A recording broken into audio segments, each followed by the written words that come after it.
Ito kasi yun pare, namimiss ko na yung parang dating ako. Siyempre, bata pa tayo. Mm. Walang problema. Di tulad ngayon, Mm. parang dami na eh. Talaga. Sama-sama na eh. Halo-halo na. Sama-sama sa isang Halo-halo kwarto. Kung nga sa problema ni Balong, patong na ang problema eh. Patong. Hindi Mm. naman, parang gusto ko lang bumalik sa dati na walang iniisip. Di tulad ngayon na, di naman maiwasan na magka-problema, pero mas maganda pa rin yung dati. Yun lang naman yung gusto ko ibalik. Parang mas maging payapa lang. Ganun. At yung saya. Okay, saya. masaya. Yung Masaya ngiti, talaga. no? Oo. Yung ngiti na pagiging isang maliit na balong. Na bata. Oo. Ngiti Yun lang naman, ng- simple lang. Lahat naman siguro ganun sa my experience. Ay, welcome back sa Kwentuhan with Lord. Episode 2, Kwentuhan sa Kalsada. Let's go. O ngayon, kalsada. Speaking sa kalsada, nandito kami ngayon sa Milagrosa, no? Yes. Milagrosa. Tulay ng Milagrosa. Kung saan ang first banat, first disgrasya ni Long Bombs. Kasi yan. wala pang isang buwan, no? Kumbaga may trauma ka na rito sa daan na to, no? Sakto pala, no? Sakto. Ano ba yung kwento ng motor mo na to, pre? Ano pa lang yung pre? Siyempre, bago. Kulay itim pa yan dati, man. Ang grade po tayo? Grade 10. Grade Oo. 10. Siyempre, katatapos na ng exam. Tapos parang kaayan, stroll. Mga grade 10. Sakto pa taas dito. Ayun, lubak eh. Oo. Kita niyo naman, lubak. Lubak nga eh. Sira yung daan. Sira ang daan. Eh, siyempre, malilikot sa motor eh. Malikot sa Nung motor. paakyat na ako, preno ako sa harap. Tapos yung kasama ko si Unil, yung dati naming kaklase. Shout Tumalon. out. Yan. Tropa yan. Tumalon si Unil. Ayun, disgrasya. Puro gas-gas. Pero yung angkas mo, nauna pantawalan sa'yo, Oo, no? nauna pang tumalon. Video pa yun, no? Ha? May video pa. May video sa akin Napatay yun. niya pa yung video nun. Napatay Bago niya siya pa. tumalon. Hindi namin alam kung masishow pa namin yung clip na yun, ha? Oo. Pero Pag nahanap Siguro namin yung yan. picture na lang. ganun. Picture na lang. Imagine nyo na lang, imagine nyo na lang. Kasi alam ko may picture ako nakataob yung motor ni Long Bombs eh. Pilay ka pa nun, no? Dito, Masakit dito. Sugatan. Pero ngayon, tignan nyo yung pinagbago ng motor. Oo, kitang-kita nyo naman. Buong gilid yan, guys. Gas-gas. Buong gilid gas talaga. So, Oo. ngayon, ginawa niya ng puti. Kamote. Kamote. Yung kamote nga, pre. Oh, ano, may mga experience kayo na ano. Ba, siyempre may mga motor tayo. Oo. Pag nag-drive kayo sa kalsada na experience kayo ng barumbadong driver, gano'n. Marami. Oo, no? Kamote. Talagang hindi mawawala sa araw natin na ano, hindi ka mababad trip sa mga kasama sa kalsada. Mapapasabi ka yung ano, yung kunyari, di magpa-flasher. Biglang liko. Sariling gawa natin yan, di ba? Yung ano, yung tipong niliko yung ano, nasa harap mo. Tapos walang flasher. Mapakanta na ng gano'n, pre. Talaga. Mm. Diba? Mga kamote talaga. Kaya nga, Talagang, dahil sa kamote, nagasgasan yung motor mo eh. ayun, oo. Okay. Aha. Kamote, So, oh. ano bang history ng motor mo na yan? Hindi, kasi, ano kami, sa parte ng highway eh. So, kasama mo nun. Si Derek. Ay, Kasi si di ano Derek, pa oh. si Ah, Derek. Si Derek. Sa likod. I love you, Derek. Ayaw magpaita eh. Diba? Masa, Eh, nasa kalagitnaan kami ng highway. Hmm. Eh, syempre, nagmamadali, may pupuntahan. Ngayon, nagmabagal na ako kasi marami ng mga tao. Hindi na ganun ka-highway yun eh. Harap na ng ano eh, barangay eh. Ayun, nasa kalagitnaan kami ng daan. Nagmabagal na ako kasi marami ng tao. Sa may ano na yun eh, barangay hall na yun eh. sa San Isidro? Hindi, sa balon. Sa balon. Ngayon, Daming tanga dun. Nagmamabagal na ako. Eh biglang may ano, sa harap ko may tricycle kasi. Oo. Dito kami kanan Nagmaneobra siya, pabalik. Eh di sinalubong niya ako. Kasi sumusunod ka nga sa likod niya. Oo. Oh, Walang kailaw-ilaw yun. Mabilis pa Walang naman yung kapag kailaw-ilaw. tricycle. Dapat naman siya pupunta sa magmamaneobra pa Oo. likod. Tsaka tsaka lasing eh, no? Oo, lasing. Lasing. Yun nga, Ayun. malapit nun, lasing. Ayun lang. Pang-abot sa barangay pa eh. Oo. Binayaran ka. Binayaran. Sarap! Nagkabanggaan kami. Pagkabangga sa amin, titigan lang ako na masama. Baka baka wala sa sarili yun, pre. Oo, wala sa sarili. Oo. Ang malupit nun, pre, nahuli siya. Hmm. Tapos, pagkahuli sa kanya, may kaaway pa siya. Dun sa lugar nila. Ayun naman pala. Pero at least, binayaran tayo. Hindi, at Sa- least ang mahalaga doon, pre, safe sila. Safe. Walang nangyari. Oo, Walang at least, nangyari. boy. Maganda. Yun naman ang Kasi, maganda. kasi pre, ang motor, napapalitan ng pyesa niyan. Buhay. Pero ang buhay, Hindi na. di. Yung sa'yo ba, di ba may motor ka, TMX 125, naka-chicken Ah, pipe? Oo, ano bang background story? Ano ba story doon? Sino na yung mga naangkas mo doon? Ay, Ah!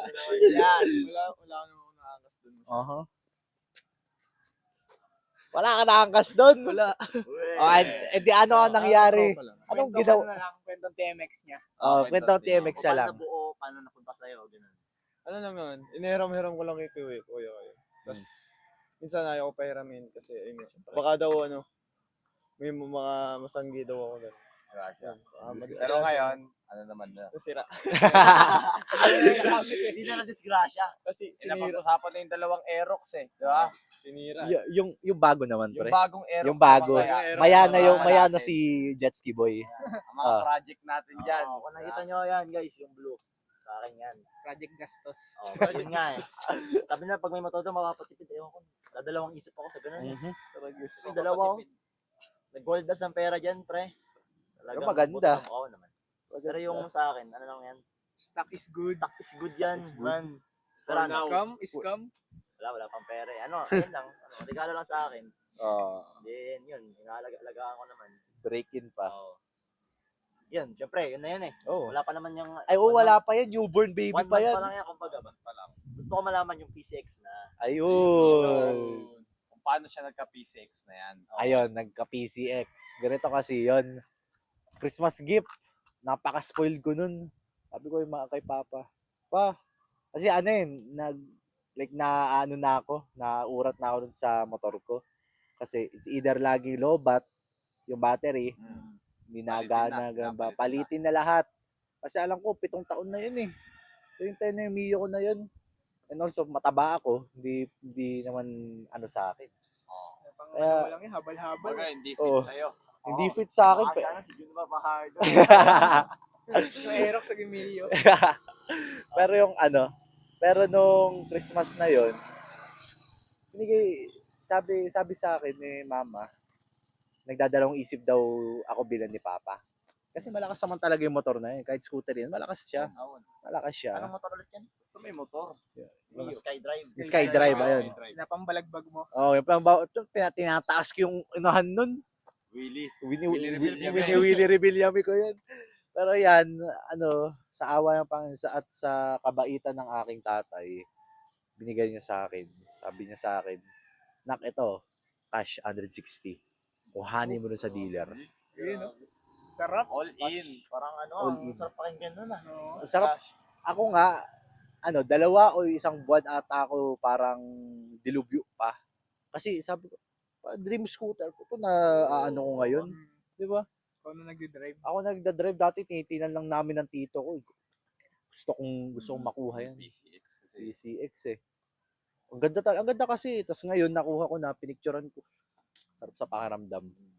Yung isa sa picture dun sa papel ni Jet, yung first drive ko nun papuntang spot Tanawan Sa Tanawan. ipag. sa Ipag.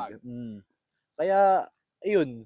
Tapos yung first drop niyan pala. First drop lang. Okay, mamaya pa yung first crash. Parang pinapakinggan ka doon. Parang may may patama. Oo, yun May yan. patama. Mamaya yan. Mamaya. Pero first drop lang sa CC2. Kamaya ko station 2. Nangyari doon, ganito kahaba, ganito kalalim yung hindi naman lubak. Putik. Putik. Putik talaga. Putik talaga. Eh, yung mga putik doon, yung mga, alam mo yung mga pula na, Red clay. Ay, oo, yung yun yung basa na. pinakadulas talaga. Oo. Pula. Kaya ang nangyari sa amin doon, galing ako Bagak noon, kasama ko si Kate noon. Shoutout mo na, shoutout. Shoutout my baby loves. Kaya ko lang. Ayun nga, ganun ka panigurado. Kahaba rin ng gulong ko. Kalapad rin ng gulong ko yung Kapal ng... kakapal pala, Oo, yung kakapal. mga delikado sa daan eh. Oo, yun talaga. Kaya ang nangyari, mahina yung vision ko talaga. Nagdadrive ako. Akala ko okay lang, mga ganito lang na putik. Siguro kaya ko to. Nagbawas ako ng kaunti, 15 na. Nangyari, halfway doon, biglang pumupugak-pugak yung tambutso ko. Kita ko yung ilaw, nagpa-flash. Yung pala yung torque control ko, hinihinaan niya yung bilis ng or yung throttle ko ba. Oo. Kaya ayun, hanggang sa nagpanic ako, pinindot ko yung front brake, dulas kami. Ang nangyari naman doon, hindi ko na-drop dahil literal nag-adrenaline talaga, no? ako, nakaganon ako. Naka-backing, actions pa, hindi memorable yun kasi doon ko talaga nakita kung anong tao si Kate. Ay, si Kate na naman. Pilig naman yan. Pagkatapos namin sa putik, uy, tingnan ko sa kanya. Uy, tingnan ko nga yung motor ko wala naman narinig. So, ikaw ba? Sabi niya sa akin, tapos pinunasan niya pa yung dito ko. Sabi niya, ano ba yan? Kasya ba sila dyan? Kasya. May ban kasi na parating. Ang nangyari naman doon, pinunasan niya yung sugat ko. Sabi, ano ba yan, Lord Win? May sugat. Nawala yung mic. So ayun na nga, pinunasan yung sugat ko. And ayun, nakita ko talaga na caring person siya. Na nasayahan naman ako doon kasi sa wakas, tama na ang napili ko. Sa wakas, ayun nga, pero yung nakakatawa ngayon is yung first crush ng aking PCX boy. Kwento mo nga, Jet. Anong kwento dyan? Jet, anong kwento mo nga, Jet? Ang ano yun, nag-aya siya ng stroll sa Kamayalang, Kamayakos lang. Sabi niya, tuloy namin ng Kamayakos 2. CC2. Oo, tapos nagdire-diretso kami doon. Tapos nagpalit kami ng motor. Gamit yung TMX ko, tapos gamit yung PCX Marunong niya. siya mag-drive doon. Marunong. Marunong naman. Tapos ang nangyari nun, nung malapit kami, mga mga 2 kilometer na lang. Pakakamaya ko. Pakamayakos 2. Tapos biglang yung kapal ng putik, ganun din, katulad din nun. Putik. talaga. Putik na putik yan. Putik ulit. Ayun nga. Ang nangyari nun, pag 2 kilometers na kami bago makarating doon sa CC2, pagliko ko doon sa may specific na na yun, kala ko lang siya. Regular na putik lang. Tapos, ako unang Alam mo hindi makapal. Oo, alam ko hindi makapal. Tapos pag ko doon, pag throttle ko doon, lang yung takbo namin nun, 16 lang. Mabagal pa kami nun. Bigla akong dumulas, gumanon. Tapos dumagan sa akin yung PSX niya. Tapos sumunod siya. Pinireno niya daw yung Yung harapan. Nagpanik ako. Nagpanik daw siya. Siyempre, tropa, di ba? Alam mo kung bakit kanya sinundan? Ganun kasi niya kamahal. Hindi. Pero ang totoo lang niya, natumbay yung motor niya. Hindi, sa akin naman, maglalagay ako ng picture dyan. Yung banat talaga dyan sa ko, sira yung fender ko dyan. Pasak talaga. Binanatan talaga, pre. Pero hindi, sa akin naman, okay lang naman kasi motor lang naman yan eh. Yung mapapalitan naman yan. Kaya sa akin, okay lang. Memories, kumbaga, dagdag memories nga yun eh. Ay, pre, hindi ako nagalit sa kanila kundi natawa na lang ako kasi si Padwa ba yung kasakay mo doon? Angkas mo si Padua. Ikaw pala si Pas noon. Si Pas kasi parang namin, shoutout kay Pas, kaklase namin tsaka kay Padwa. Talaga namin yun, siya yung parang bad omen. Bad spirit. Sabi mong malas si tropa. Parang sinasabi mo may balat sa puwet. Oo. May balat naman. Salam lang. Balas lang. Hindi, oo nga may naisip ako bigla na tanong. Before yung mga motor natin, ano mga kwentong kalsada nyo? Yun ang maganda pag-usapan. Kumbaga yung kung walang motor, edi usapang bike. Usapang Oo. bike. Panahong batang higit pa, Batang Pero higit ako, pa. natuto talaga ako bike. Maliit pa ako. Alam mo saan ako natuto? Mountain bike kagad. Ooh. Grabe yun, tol ah. Tol. Hindi, pero naka-experience ako yung may dalawang gulong sa gilid. Ay, Ah, yung Oo. trainer. Ayun, training bike. Oo, pero maliit pa kasi ako noon. Ah. After noon, diretso na akong mountain bike. Bah. Oo. Lakas Nangihiram-hiram lang ako.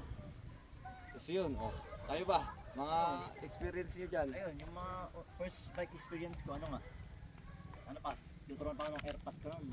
Oo, itatay ko. Tapos nung time na yun, inahawak-hawakan pa niya ako nun eh. Ayun, taga-tabing dagat kami dati. Yun, edi may mga pwesto doon. Yun, nagbabike kami doon, tuturuan niya ako araw-araw. Hanggang sa nasanay na ako. Next na bike ko na, nag-mountain bike na rin ako. Kumbaga sa tabing daan lang, no? Oo, yun lang, tabing-daan lang din. Hanggang sa nung pandemic, nung natigil nga yung pag-communicate sa ibang tao, yun, mas lalo ko nag-ensahe sa bike. At ginawa ko hobby yun nung time ng pandemic. Pero may naalala ko sa usapang bike. Ano? Disgrasya mo sa bike, no? Ay, oo. Disgrasya. Yun ang hindi ko nakikwento, tol. Yun ang hindi mo na ikikwento. Oo, kasi may one time yung pinakamalala kong disgrasya na yung time dun sa Malaya. Kasama ko lang si Riddick eh. Yun, yung tropa rin namin. Riddick, Tropa natin. Pomer. Shout out. Yung Shout first out. talaga yun. Kasi naman ako siya sa Malaya one time. Eh ngayon, yung pababa nun, kampante ako sa preno ko nun. Then pagbaba namin nun, nagano pa ako nun, once pa ako. Mga ganun pa ako. Then nung pagpababa namin dun sa Pael na. Kasi yung corner nun, Sharp curve. Sharp Sharp curve. curve. Ay, oo, tama. Saka Oo. pababa eh. Mm. Di mo na mapapansin. Sa Malaya talaga. Enjoy ako nun. Kampante ako sa preno ko. Ngayon, habang napalapit na kami dun, preno ako. Naramdaman ko wala akong preno, pre. Wala akong preno. Kinabahan ka na. Ay, mabilis ka eh. Oo. Pababa. Kinabahan na ako nun. Ang ginawa ko, syempre, quick thinking, parang ano lang yun. Quickie. Parang, hindi yun. Iba yun. Quick Sige, thinking. sige. Quick Parang ano? thinking. Yun nga, pagliko ko doon, yun, naano ko sa gutter yung gulong ko. Putik. Yung harap. Tapos yun, tumakbo ako para. Sugatan ka. Tawag niya Hindi, paharap. ang malala nun, nauna yung likod ko. Di ba, paharap ako. Nakaganyan ako, bike. Ah. Yung, simple ako, pag ganun ako, Perd, Malupit Ang yan. lala naman nun. After niyan, nagpunta sa akin. Oo, pre. Bengkong ang harap. Kanya gamit mong bike nun. Sa akin. Sa kanya. Oo. Ngayon, ang nangyayari, pag-plakda ng likod ko, di ako makahinga. Ay. Oo. Akala ko nabali ng spinal cord ko yun. Yun. Kaya hindi na ako makahinga yun. Then yun, yun ata yung last experience ko sa bike. Yun, hindi pa pala last experience yun. May last experience pa ako sa bike kasama tong tropa ko si Balong. Yeah. Sige, ako na pala. Yung sa ano pa tayo nun, pre, di ba? Punta tayong Kamayakos. Oo. Kasi pandemic. Ganito kasi yun eh. Kala ko ba ano no? Sige lang. Okay, try mo. Ulit sa ganito kasi yun. Ganito kasi yun eh. Yung pandemic, syempre, nauso yung mga bike. Oo. Wala tayong magawa. Eh, syempre, uso yung mga siklista. Oo, Syempre, pre. tayo gaya-gaya eh. O, anong ginawa mo nun? Syempre, nag-bike kami. Ano ba magagawin? Siyempre, cliffhanger na natin yan. Ako nga po ulit, ang host, si Lord. Ang aming ang apat na co-host na si Justin. Xander. co-host AJ. and Jet. Salamat sa pakikinig and stay tuned sa episode 3 para malaman kung anong ginawa ni Long Bums Ski. Abangan. Abangan. Ako pala.